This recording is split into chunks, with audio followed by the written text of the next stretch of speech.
Sandra menatap lelaki itu dengan lekat. Dia. Saya seperti pernah mengenalnya, ucap Sandra dalam hati. Namun keduanya diam, tidak ada yang mengawali pembicaraan. Namun Sandra merasa segan pada Alvin karena dia memakai jas yang terlihat mewah dan berkelas. Seseorang yang bersama berbisik pada seorang yang lain, dan menunjuk pada Alvin. Bawa kami ke meja, Mbak ini adalah ibu anak itu, ucap Sandra dengan singkat. Baiklah, sekarang ikut kami. Jangan coba lapor polisi atau kalian akan malu sendiri, ucap orang itu, kemudian memandu untuk masuk lebih dalam bagian dalam pasar malam. Kedua orang itu memandu Sandra, Liviana dan Alvin ke dalam ruangan. Mereka masuk ke dalam sebuah bangunan besar yang menjadi pusat dalam pasar malam dan cukup tertutup. Ada 4 orang yang menjaga di pintu masuk dan 1 orang yang duduk di meja dengan menjual kupon untuk masuk. Kedua orang yang memandu langsung meminta mereka masuk bersama mereka dan langsung menuju tangga. Sana ada orang yang menjaga di tangga yang sempat menghadang Livana dan Alvin, namun hanya membiarkan kedua orang itu dan Sandra untuk masuk. Gak apa-apa, Leo. Dia nanti akan membayar kerugian, ucap orang itu. Memberi kode pada pengawal yang bernama Leo. Namun Leo berbalik, bukannya udah keharusan bayar tiket dulu, ucap Leo. Seseorang dari mereka mendekat. Tidak, kita sedang rugi. Lo mau kaki lo jadi tumbal untuk bayaran? Tanya orang yang tadi hanya diam saja turun ke tangga tengah. Suara ramai muncul dari atas yang membuat Livana semakin khawatir dengan apa yang sebenarnya membuat Livana dan Alvin langsung masuk dan mencapai lantai 2 dengan penampilan cahaya sedikit redup dengan banyak orang yang melihat mereka.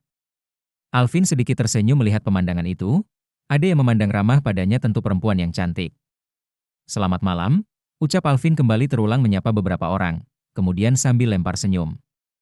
Hingga mereka sampai pada sebuah keramaian, di mana seorang anak perempuan yang langsung didekati Livana dan Sandra yang kemudian dipeluk. Anak itu tampak tanpa perasaan tertekan, malahan asyik memakan bakso dengan disuapi seorang perempuan dengan gaun berwarna putih. Gaun putih dengan cukup rendah membuat banyak lelaki yang cukup memperhatikan perempuan itu. Makasih tante, tante baik sekali, cantik lagi, ucap Kiraya berterima kasih. Perempuan itu tersenyum. Iya sayang, Kiraya jangan takut ya. Tante juga terima kasih udah bantu teman tante, ucap perempuan itu, namun belum sempat Kiraya menjawab Livana merengkuh dan menatap perempuan itu. Kamu siapa? Ucap Livana. Kenalkan, saya Tiara. Saya pacarnya Raihan. Raihan sedang ada situ? Apa kamu mamanya Kiraya? Tanya Tiara dengan cukup tegang. Tentu saja dia tegang karena saat memeluk dan menjauhkan Kiraya dari Tiara, wajah Livana tidak bersahabat, demikian Sandra yang ikut menarik tubuh lelaki yang sudah lesu dan lelah di sana, wajah cukup lesu dan menunduk. Kamu ibu dari anak ini? Tanya seseorang memakai kemeja biru dengan dasi putih dengan rompi hitam sambil mendekati mereka sambil menghisap sebatang rokok di mulutnya. Menjauh? Kamu pikir anakku boneka? Menjauh, asap rokokmu bisa merusak anakku, ucap Livana cukup marah. Orang itu menjauhkan rokoknya dan mematikan ke dalam tabung besi kemudian mendekati Livana. Anakmu buat rugi tempat ini. Pertama kali sudah membuat rugi 50 juta dalam 10 putaran itu sudah dikorting, ucap orang itu dengan kalimat yang lugas. Apa maksudmu? Tanya Livana tidak mengerti dengan apa yang dikatakan bandar meja kepada dia. Dia juga belum bisa mencerna bagaimana anaknya bisa ada dalam tempat judi macam ini. Bandar tertawa, kamu itu ibu macam apa? Anakmu sudah bermain curang, dan membuat kami makin rugi dengan ucapan dia, ucap Bandar. Jaga bicaramu, anakku membuat rugi. Apa buktinya? Dia hanya anak berumur 5 tahun. 5 tahun? Ucap Liviana mulai naik emosinya kemudian melirik ke arah Raihan. Tuh, lo lagi ditanya sama Livana untuk menjawab. Brengsek, ucap Sandra memaksa adiknya menjawab pertanyaan. Raihan pun menaikkan wajahnya dan berbicara pada Livana. Maaf, Livana, saya hilaf, ucap Raihan. Saya ajak Kiraya ke sini sampai puas. Lalu mau main sebentar, kata Kiraya ambil duduk di situ, terus dia berhasil nembak banyak kartu jadi kita menang. Ucap Raihan menjelaskan duduk perkara yang membuat mereka dalam masalah. Livana mendudukkan Kiraya dan menundukkan tubuhnya agar bisa setara dengan anaknya. Tidak kan Kiraya tidak bisa menebaknya? Tanya Livana. Bisa, Emma. Kiraya bisa menebaknya, ini seperti permainan, ucap Kiraya. Hal itu membuat bandar meja langsung mendekat dan mulai menuntut uang. Bayar 50 juta dan akui bahwa kamu mengajarkan kecurangan pada anakmu sendiri, ucap Bandar sambil menadahkan tangan meminta apapun yang bisa dia minta. Alvin yang sedang mendekati beberapa perempuan mulai mengamati apa yang terjadi. Saya tidak akan membayar apapun. Lalu kenapa kamu menuduh anakku merugikan usaha ilegal MU? Ucap Livana tidak suka anaknya dituduh curang. Pokoknya kamu harus membayar kerugian. Termasuk uang yang dimenangkan Raihan akan menjadi milik kami. Ucap Bandar makin ngotot dengan apa yang dia inginkan. Hal itu membuat Alvin memutuskan ikut campur. Permisi, anak ini sudah menang.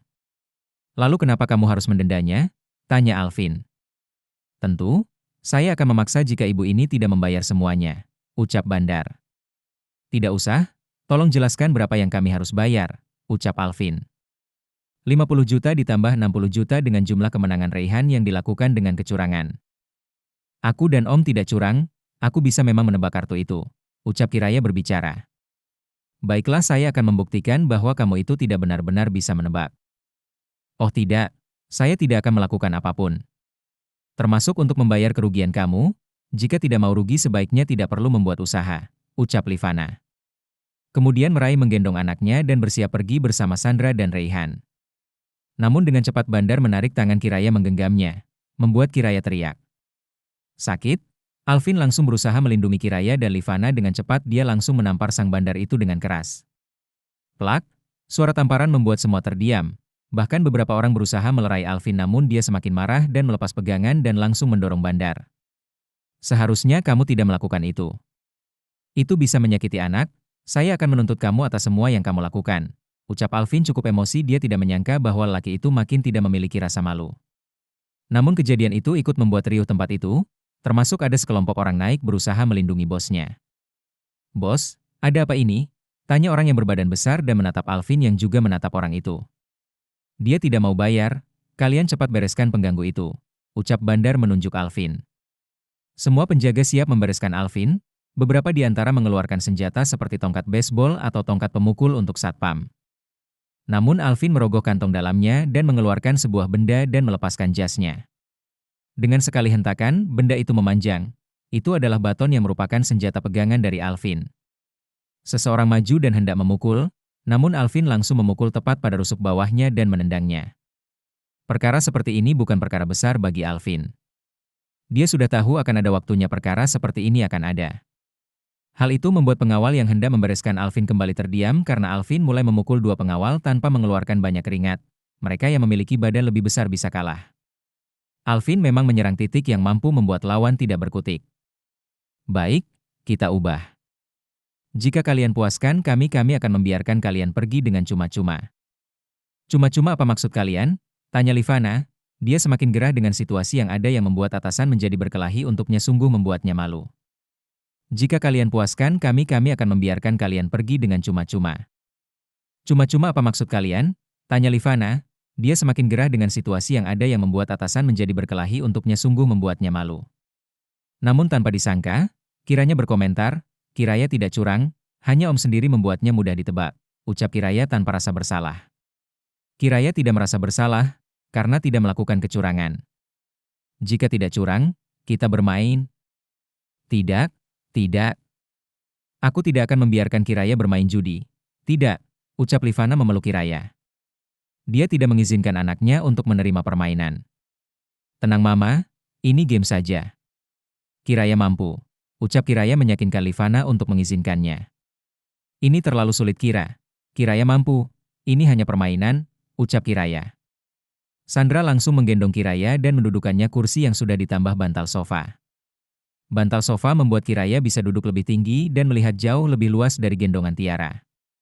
Kemudian Bandar pun berada di sisi berbeda dan berkata, 6 kartu untuk itu kamu harus menebak dan benar, jika tidak kamu berbohong. Ucap Bandar mulai merapikan kartu dan menyusun dengan cepat dan membuat banyak orang menelan saliva mereka. Kartu disusun dengan cepat, siapa sangka Kiraya bisa menebaknya dengan tepat. Meski beberapa kartu Kiraya memiliki sebutan sendiri, wajik menjadi tempe atau sekop menjadi pagar yang membuat banyak orang yang bersorak mendukung. Terutama ucapan cadel Kiraya membuat orang makin gemas, termasuk dengan sambil memakan snack, dan membuat Bandar makin kesal pada sisi lain. Kita bermain dengan 12 kartu, ayo mau?